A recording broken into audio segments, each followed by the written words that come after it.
Our reading will come from the book of 2 Samuel.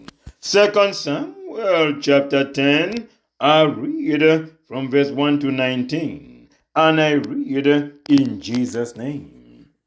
In the course of time, the king of the Ammonites died, and his son Hanun succeeded him as king. David thought, I will show kindness to Hanun, son of Nahash, just as his father showed kindness to me. So David sent a delegation to express his sympathy to Hanun concerning his father. When David's men came to the land of the Ammonite commander said to Hanun, their lord, do you think David is honoring your father by sending envoys to you to express sympathy? Hasn't David sent them to you only to explore the city and spy it out and overthrow it? So Hanun seized David's envoys, shaved off half of each man's beard, cut off their garments at the buttocks, and sent them away. When David was told about this, he sent messengers to meet the men, for they were greatly humiliated. The king said, stay at Jericho till your beards have grown, and then come back. When the Ammonites realized that they had become obnoxious to David, they hired 20,000 Aramean foot soldiers from Beth Rehob and Zobah, as well as the king of Maacah with 1,000 men, and also 12,000 men from Tob. On hearing this, David sent Joab out with the entire army of fighting men. The Ammonites came out and drew up in battle formation at the entrance of their city gate, while the Arameans of Zobah and Rehob and the men of Tob and Maacah were by themselves in the open country. Joab saw that there were battle lines in front of him and behind him. So he selected some of the best troops in Israel and deployed them against the Arameans. He put the rest of the men under the command of Abishai, his brother, and deployed them against the Ammonites. Joab said, if the Arameans are too strong for me, then you are to come to my rescue. But if the Ammonites are too strong for you, then I will come to your rescue. Be strong, and let us fight bravely for our people and the cities of our God. The Lord will do what is good in his sight. Then Joab and the troops with him advanced to fight the Arameans, and they fled before him. When the Ammonites realized that the Arameans were fleeing, they fled before Abishai and went inside the city. So Joab returned from fighting the Ammonites and came to Jerusalem. After the Arameans saw that they had been routed by Israel, they regrouped. Hadadezer had Arameans brought from beyond the Euphrates River. They went to Helam with Shobach, the commander of Hadadezer's army, leading them. When David was told of this, he gathered all Israel, crossed the Jordan, and went to Helam. The Arameans formed their battle lines to meet David and fought against him. But they fled before Israel, and David killed 700 of their charioteers and 40,000 of their foot soldiers. He also struck down Shobach, the commander of their army, and he died there. When all the kings who were vassals of Hadadezer saw that they had been routed by Israel, they made peace with the Israelites and became subject to them. So the Arameans were afraid to help the Ammonites anymore. And this is the word of the Lord. Thanks be to God. Children of God, what a beautiful read we have just taken this day from 2 Samuel chapter 10. You know, it opens up by showing us again a human aspect of David that you and I cannot help but applaud the great king for it. You see, in 2 Samuel chapter 9, we had seen David show kindness to Mephibosheth. He actually reached out to Mephibosheth. He sought him out. then brought him unto his dining table, then gave back the lands that belonged to his papa and grandpapa, and then gave him an army of servants to work for him. David's kindness to Mephibosheth was unbelievable. But then we come again to 2 Samuel chapter 10. And what happens? An Ammonite king has died. That means he's a pagan king. But you see, this pagan king himself had been someone that had demonstrated kindness even to David. They may have had very decent diplomatic relationships, indicating to us again that even though David conquered the nations that were all around him, there were still nations with whom he had very good bond of fraternity and brotherhood, even though they were pagans. So when the king of the Ammonites, Nahash, died, David decided, let me condole with the son. Let me show kindness to the son, Hanun, letting him know, for the friendship and for the sake of your papa, I'm reaching out to you. Pretty much reminds us again of Mephibosheth. It was for the sake of his papa Jonathan that David had actually gone out of his own way to ensure that he honored the terms of the covenant he had with Jonathan, father to Mephibosheth. And this time around, David recognized the fact that, the father of Hanun, Nahash, had been pretty kind to me. It could be that the title of Nahash may have been one used as a king for the Ammonites. The reason I say so is because we also saw in Nahash earlier on who had actually besieged Jabesh Gilead in 1 Samuel chapter 11 and decided he was going to pluck out the eyes of the men in that town until the newly crowned and anointed King Saul put up a resistance, took an army to go fight off Nahash the Ammonite and his army who had besieged Jabesh Gilead. Now this Nahash, whom David knew and thought up so nicely about, he decided, I'm going to do something really nice. Let me send a delegation to at least pay my respects to the dead king and to extend a hand of friendship to the son. But you see, when David's delegates got there, the ambassadors he had sent or the delegation he had sent to go meet with Nahash, when they came, Nahash is about to be fed with some very bad advice. He is about to be given the kind of evil advice nobody should really give a king, right? And not only is he going to be given such an awful advice, he is going to let that advice slide. He's going to take it and then act on it.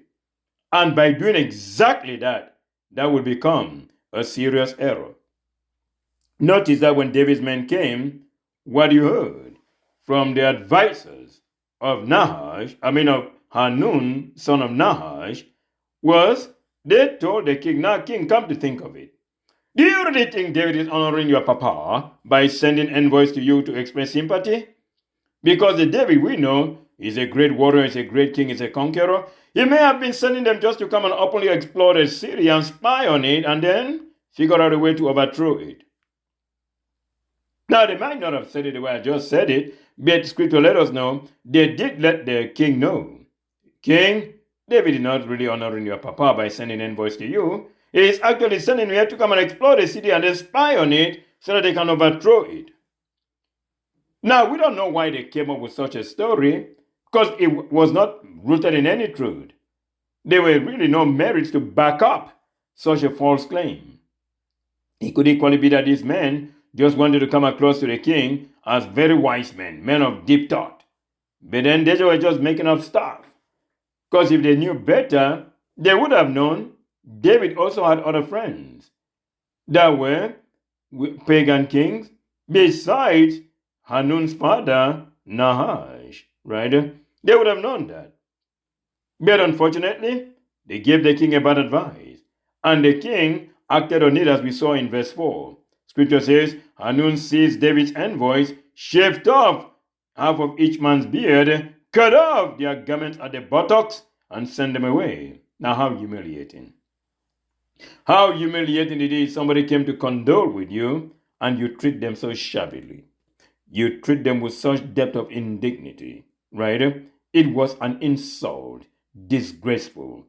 And even in terms of just culture, the fact that another nation would have taken hold of the delegation from another nation and treated them so shabbily, that was truly unbelievable. It was wrong. And this is a culture where men would rather die than shave off their beards, right? Because see, the problem is that in this culture, if a man was clean shaven on the face, it was an indication that he was a slave. So you could not let your beards be shaved if you were really a free man, because then you wore beards, right? That you now have this king shave off this man's beard, cut off the garments at their buttocks just to humiliate them was unbelievable. It was a mockery and a severe one at that, right? A severe one at that. To treat this ambassador so shabbily without remorse, that was just wrong. Under what? Under some weird pretext about the fact that they might come to spy out the land? And if they were really come to spy out the land, would they just come so openly by coming straight to the king instead? Is that how you carry on a spy work? By coming straight to the authorities? Like, there was almost no merit to justify what Hanun had just done. But also, he just dug a hole for himself. That is what he just did too, right? He took away, by shaving those men's beard, took away their sign of maturity and authority, you know? And for them to have suffered such great indignity, well, guess what? Cutting off their robes on the buttocks to expose them again to ridicule, that was piling on insult upon insult or adding insult to injury. That was just terrible. And because he now took the wrong advice of his so-called commanders by suspecting the motives of the ambassador of Israel and humiliating them, well, guess what? Immediately he did that. Scripture let us know something. That the Ammonites then realized from their actions they had become obnoxious to David. They knew they just dug a hole for themselves. Verse 5 shows us again another human part of David. His concern for others, his love for his fellow man, the value he put upon the dignity of another. Notice that when David was told about the humiliation these men just suffered in verse 5, David told the men, stay in Jericho. Stay there. Stay at Jericho. Till your beards have grown, then come back. Now, technically, if they were going to stay at Jericho, they were going to be provided for, so that will probably come from the royal treasury. But you notice he didn't want them to come back to the city in such level of disgrace and mockery. Now, you would have thought, David, why don't you bring them back so that you get all riled up as to the fact, how dare somebody treat you like that, and then you go after the Ammonites? He didn't do that. Instead, he spared the men the indignity. He told them, fellas, stay out there. Remain at Jericho till your beards are fully grown. Now, what if these fellows had children? Well, it meant that David was going to be responsible then for their respective households. There is just something so amazing about the king. This compassionate, caring, loving side of David that we get to see is truly amazing. We can see from the way he related with his fellow man why he really was the man after the heart of God. Because David truly cared about them. He really honored and valued them. That's why he said, fellas, you don't have to come to Israel right now and, and be ridiculed now. Stay at Jericho. But the Ammonites immediately realized, oh my God, we have done something awful. Well, when you do something that terrible, or you make such a fundamental mistake, the first thing you do is reach out back to the other person so that you can apologize. So you can say, my friend, let's negotiate this out. I suspected these fellows of something underhanded, but I just found out I was in error. Can you please forgive me and let's move on from this? Now, Hanun should have done that. He should have thought about what he's about to do next before doing it, but importantly, should have just reached out to David. Say, senior brother, I just found out I was in error. I just did something so awful. But instead of recognizing his mistake, reaching out to David, he refused. What do we see? He wouldn't even admit his fault. Instead, he decided, I'm going to get ready for war. I'm going to fight. Well, you cut off beards. You tore off their pants at the buttocks just to humiliate them. Are you going to kill people just for that? Yep, that was the thinking of this king. He decided, no, I'm not going to admit any fault. I'm going to respond angrily, defensively, rather than just admitting my simple mistake, apologizing, and trying to diffuse the rage on the part of David. No. Instead, he chose a route for which he's really going to get it handed over to him now. Because you are going to dare a wounded lion in David. See, children of God, for you and I, it's a bigger lesson in here. If you've wronged someone, reach out to them, make peace. Jesus said, if you bring your gifts to the altar and you remember that you have done something wrong to a brother, then leave the gifts and go make peace first. See, you and I are called upon by this example to try to settle matters first. Don't take it to court. Try to settle it out of court. Try to reason with the other person before matters escalate. Because then what if they escalate and you find yourself on the losing end? Which is exactly what this Hanun is about to find out. But he's about to find it out the wrong way. And see the amount of money put into trying to fend off the fact that he was wrong. And he should have simply just apologized. Instead, what did he do? He hired 20,000 Aramean foot soldiers from Beth Rehob and Zobah. He even brought in an Ammonite king of Maacah with his 1,000 men and 12,000 men from Tob. Now, Tob is a place we are used to. Before we read about Tob, we know that Jephthah the Gileadite had fled from his brothers and settled in the land of Tob. In Judges chapter 11, Jephthah was one of the judges. And it was in the land of Tob where a gang of scoundrels gathered around him and followed him. That was Jephthah.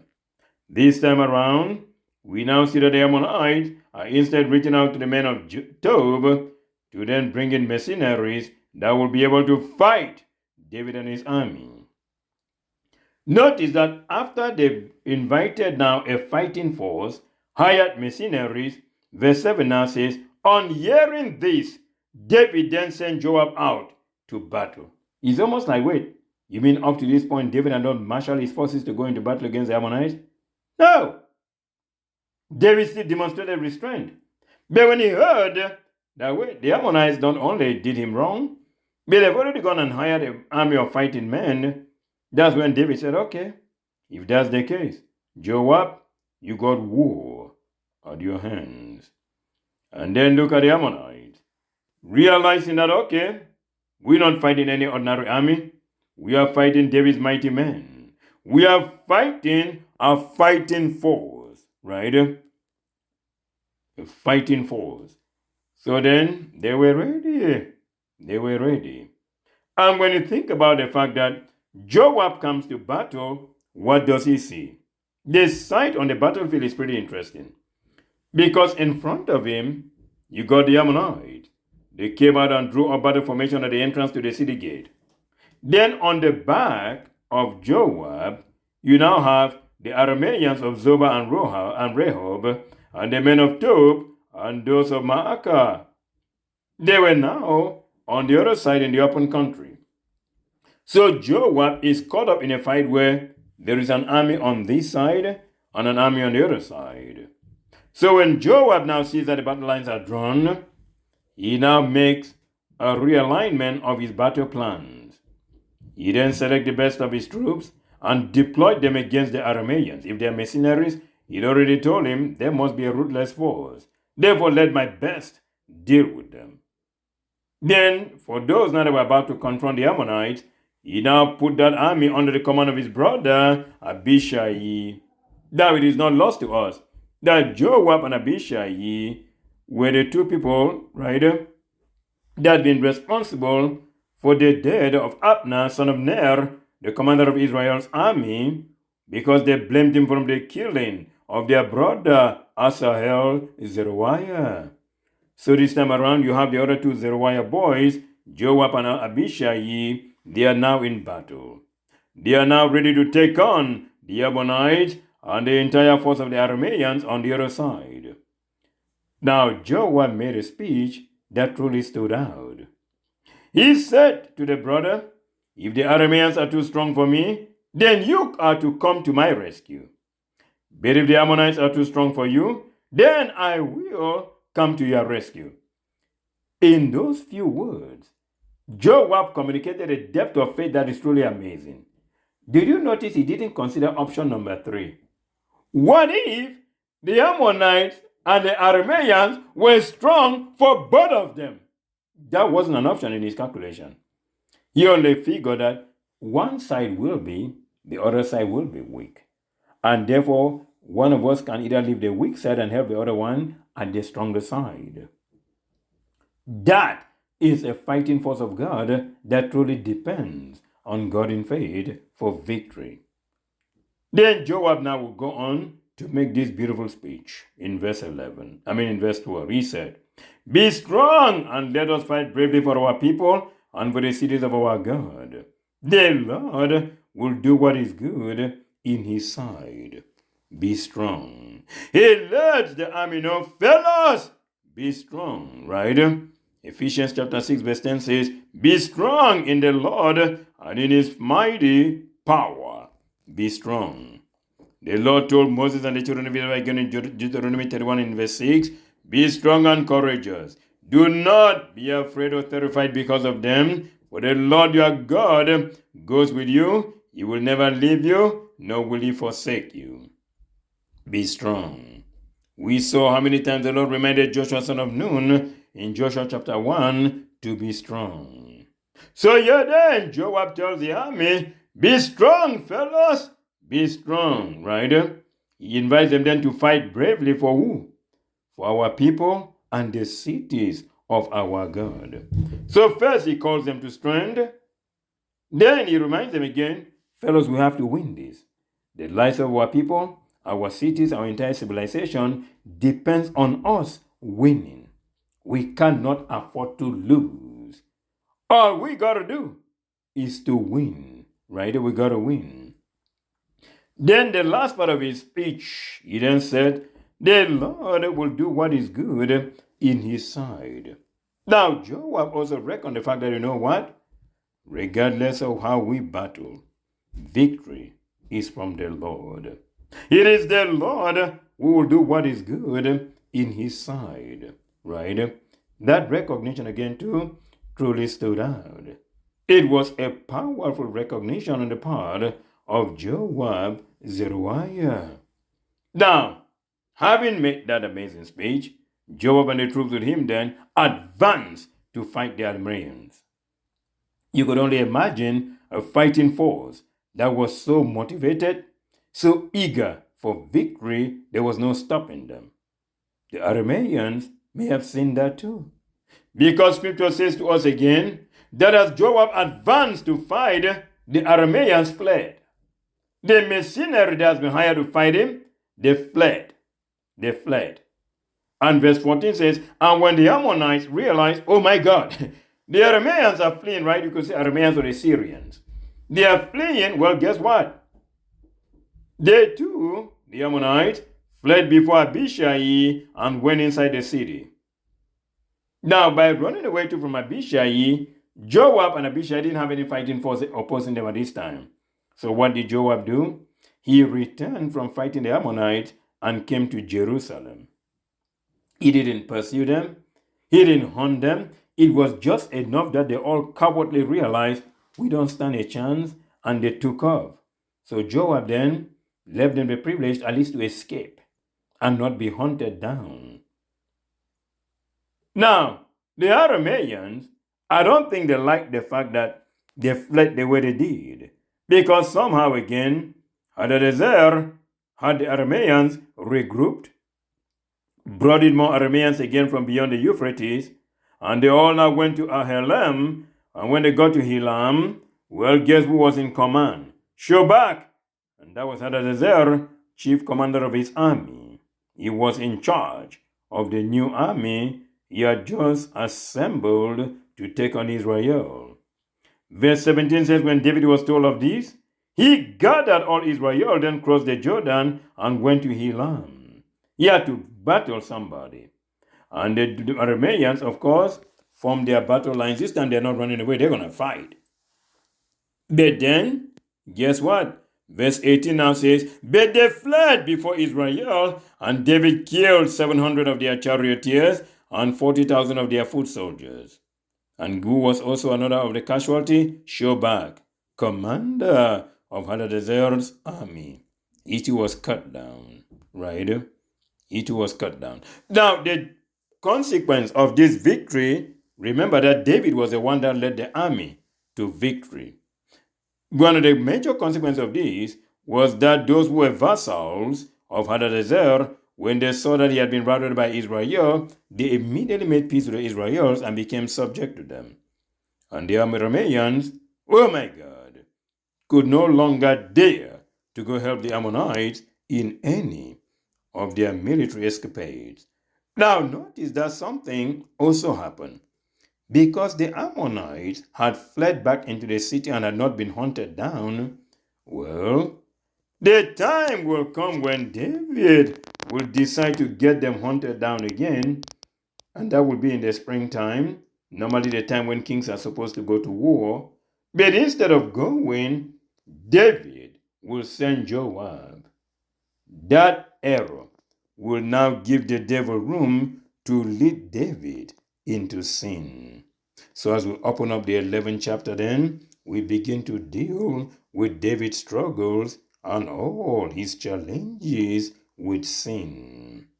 David up to this point was a man whom the Lord our God had fought the battles for him, blessed him again with an eternal kingdom, made it clear to him that one of his own flesh and blood will sit in the throne after him, David, right? And all of this, David received from the Lord his God a man after the heart of God.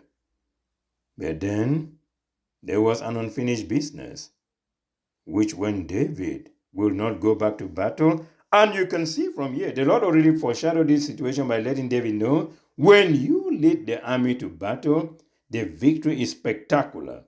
Because the Arameans had already gathered at Helam, but when David came there leading his own army, look at what happened.